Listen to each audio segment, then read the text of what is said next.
ज़रा सोच कर देखिए कि किसी भी महिला के लिए, किसी बच्ची के लिए सबसे सुरक्षित स्थान कौन सा हो सकता है। जब ये सोचेंगे तो फिर सोचते ही रह जाएंगे, क्योंकि पेट में पलने से लेकर और उसके बूढ़े होने तक हर जगह उसे हर समय समस्याओं का सामना करना पड़ता है। जब वो पेट में पल रही होती है तब देखा जाता है कि लड़का है या लड़की। उसके बाद बाहर निकलती है तो परिवार में शिक्षा के नाम पर शोषण होता है। स्कूल जाती है तो कुछ अलग तरह के शोषण हो जाते हैं। बड़ी होती है तो शादी के बाद शोषण हो जाते हैं। इसलिए उसे कहीं भी जाए, किसी भी हाल में रहे, कहीं ना कहीं उसे शोषण का शिकार होना ही पड़ता है। ऐसे ही आज की कहानी जो मैं आपको सुनाने जा रहा हूँ, एक लड़की ने वर्दी पहनी थी ये सोच कर कि वो लोगों को, बच्चों को, महिलाओं को, सभी तरह के वर्गों को इंसाफ दिलाएगी। लेकिन एक वक्त ऐसा आता है कि उसका खुद का ही शोषण होने लगता है। वो भी यौन शोषण हो रहा था, मारपीट हो रही थी और वो विरोध करने की स्थिति में नहीं थी। एक बार नहीं, बार बार वो गर्भवती होती है और उसका गर्भपात हो जाया करता था। लेकिन जब बात हद से ज़्यादा बढ़ जाती है तब वो थाने जाती है और इंसाफ की गुहार लगाती है। आगे इंसाफ मिलेगा या नहीं मिलेगा ये तो कह नहीं सकते, लेकिन जिस तरह से उस महिला दरोगा के साथ होता है वो वाकई बहुत गलत होता है, जिसको सुनने के बाद शायद आप लोग भी चौंक जाएंगे, सोचने पर मजबूर हो जाएंगे।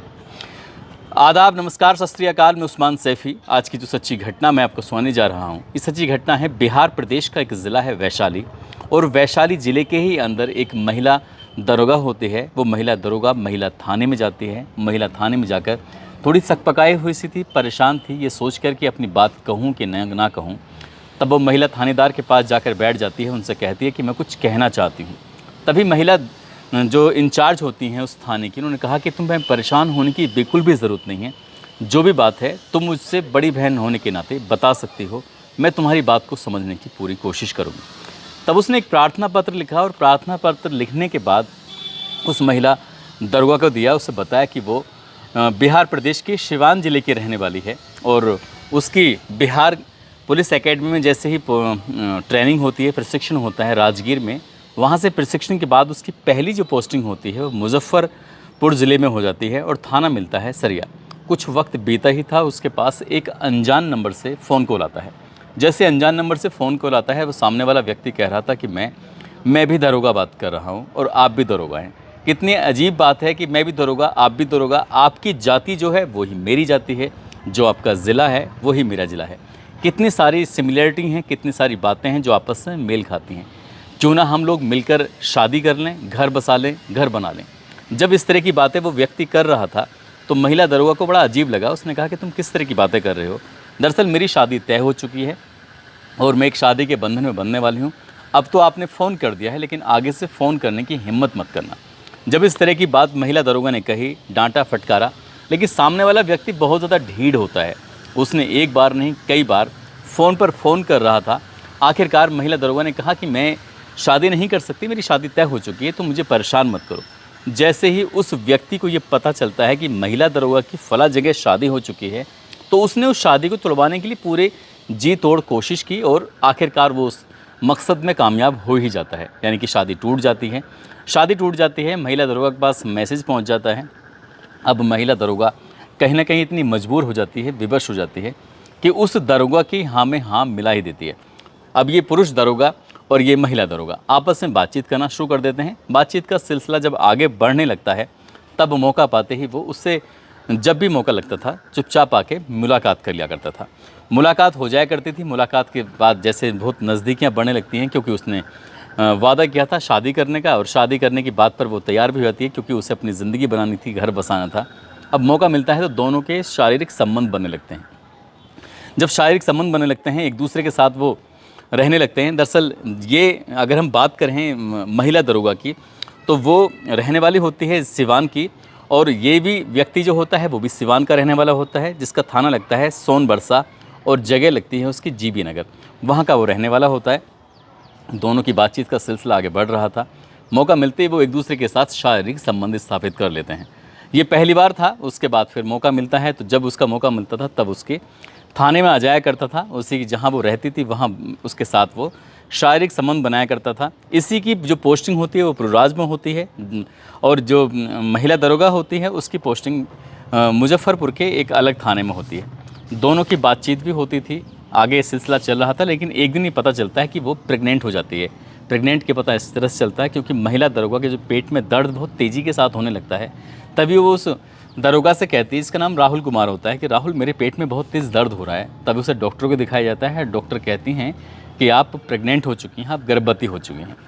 इस बात का जब गर्भवती होने वाली बात थी तब वो कहती कि शादी कर लेते हैं और ये बच्चा नहीं गिराते, क्योंकि बात समाज में पता चलेगी तो बहुत ज़्यादा ख़राब हो जाएगी। तभी राहुल कुमार ने उसे 3 गोलियां एक साथ दी। उसे कहा कि तुम इन गोलियों को खाओ, ठीक हो जाओगी, परेशान होने की ज़रूरत नहीं है, आगे का जो भी फैसला उस फैसले को लेते हैं। आखिरकार उस महिला दरोगा ने 3 गोलियां खाईं और उसको 3 गोली खाने के कुछ देर के बाद दर्द और ज़्यादा बढ़ने लगता है और ब्लीडिंग बेहिसाब होने लगती है। तो पता चलता है कि वो उसका गर्भपात हो चुका है, यानी कि जो उसके पेट में पल रहा था कोई भी बच्चा बच्ची जो भी था वो मर चुका है और वो बाहर निकल चुका है।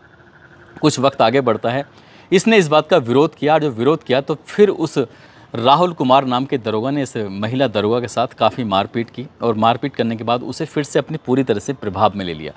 फिर आगे वक्त बढ़ने लगता है। ये बात साल 2023 के आसपास की बात है और इसी बीच में ये पहले जो ये गर्भवती होती है 28 अगस्त 2023 को, उसके बाद फिर दूसरी बार मौका मिलता है। दूसरी बार मौका मिलने के बाद फिर से उसके साथ शारीरिक संबंध स्थापित किए जाने लगते हैं और वो महिला दरोगा इस बात का विरोध भी नहीं कर पाती थी। वो जब मन करता था उसके साथ मारपीट करता था। अब वो पूरी तरह से हिंसक हो चुका था।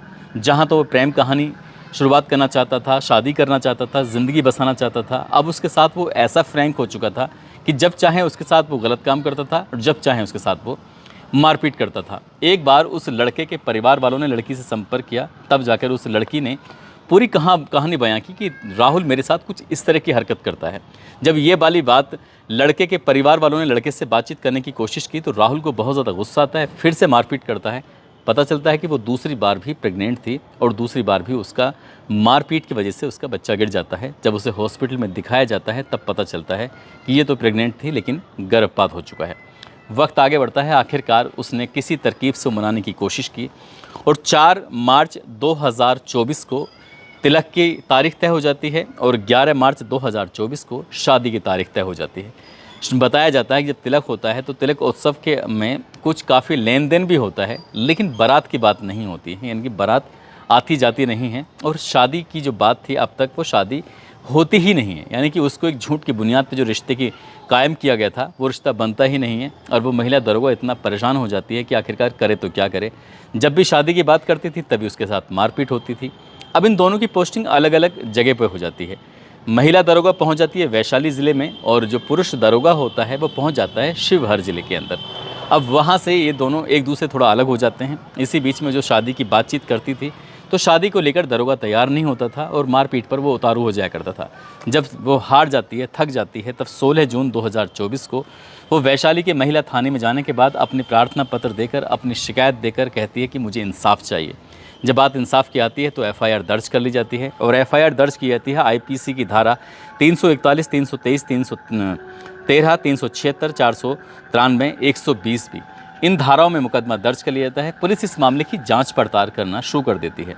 ये जून के महीने में एफआईआर दर्ज होती है। जुलाई, अगस्त, सितंबर जब आता है तो बताया जाता है कि 13 या 14 सितंबर के आसपास की बात है। वैशाली के महिला थाने की पुलिस ने इस दरोगा को, जो फ़िलहाल शिवहर ज़िले में इसकी पोस्टिंग होती है लेकिन पटना में था, इसकी फ़ोन लोकेशन वगैरह जो पाई जाती है उसी के आधार पर इसको गिरफ़्तार किया जाता है। गिरफ़्तार करने के बाद क्योंकि जांच में बताया जाता है ये प्रथम दृष्टया दोषी पाया जाता है। फिलहाल पुलिस मामले की जांच पड़ताल में जुटी है और इस आरोपी के खिलाफ कड़ी से कड़ी कार्रवाई करने की बात की जा रही है। इस व्यक्ति को गिरफ्तार किया जाता है, जेल भेजा जाता है और जैसे ये खबर सोशल मीडिया पर, अखबारों में प्रकाशित होती है तो पता चलता है कि एक महिला जिसने वर्दी सिर्फ इसलिए पहनी थी कि क्योंकि लड़कियों की, पुरुषों की जो पीड़ित होंगे उनकी वो मदद करेगी, हेल्प करेगी, लेकिन पता चलता है कि वो खुद ही कई महीने से शोषण का शिकार हो रही थी और जिस व्यक्ति ने वर्दी पहनी थी दूसरों की मदद के लिए वो रक्षक नहीं बल्कि भक्षक बन जाता है। उसने एक बार नहीं 2 बार उस महिला दरोगा का गर्भपात कराने पर मजबूर कर दिया और खुद से उसने कभी एक बार गोली देता है तो दूसरी बार लात मार के उसके पेट में चोट पहुंचा देता है, जिसकी वजह से महिला गर्भवती थी और गर्भपात उसका हो जाता है।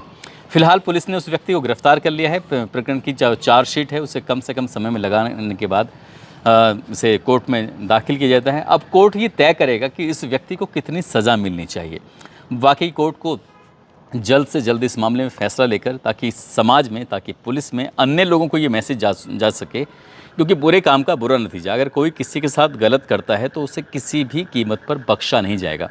कुछ इस तरह का संदेश देना समाज को बेहद ज़रूरी है और ख़ासकर जो महिलाएं, चाहे वो पुलिस में हैं या किसी और वर्किंग पैलेस पर हैं, उनकी ज़िम्मेदारी बनती है कि पहली ही बार में वो अगर खुलकर विरोध करें तो इस तरह की एफआईआर की नौबत आएगी ही नहीं, क्योंकि वो पहली बार में थोड़ा सा शिथिलता वाला और मासूमियत वाला अपना रूप अपना लेती हैं और सामने वाले व्यक्ति की गलती को, बड़ी से बड़ी या छोटी छोटी गलती को नज़रअंदाज कर देती हैं और वही गलतियां फिर बड़ा रूप लेना शुरू कर देती हैं। काश इस महिला दरोगा ने पहले दिन विरोध किया होता, पहले दिन अपने बड़े अधिकारी को ये कहानी बताई होती, तो शायद इस दरोगा की इतनी हिम्मत नहीं पड़ती। वो ना तो उसका शारीरिक शोषण करता, ना ही उसके रिश्ता तुड़वाता और ना ही शायद इसको इस हाल पे लाकर छोड़ता। दोस्तों, इस पूरे घटनाक्रम को सुनाने का उद्देश्य किसी को परेशान करना नहीं है, किसी का दिल दुखाना नहीं है, बल्कि आपको जागरूक करना है, आपको सचेत करना है। और जाते जाते ये कुछ लोग हैं जिसमें विनोद कुमार राजस्थान के रहने वाले हैं, मनोज कुमार विश्वकर्मा, गुलाम हसन, गोविंद घोष, सुष्मिता घोष त्रिपुरा मनुघाट के रहने वाले हैं, दिलावर हुसैन असम से हैं, अंजू झुंझुनू से हैं, देव कुमार शाह नेपाल के रहने वाले हैं। इन लोगों ने नाम लेने की अपील की थी। आप सब लोग अपना ख्याल रखें, सुरक्षित रहें। जय हिंद, जय भारत।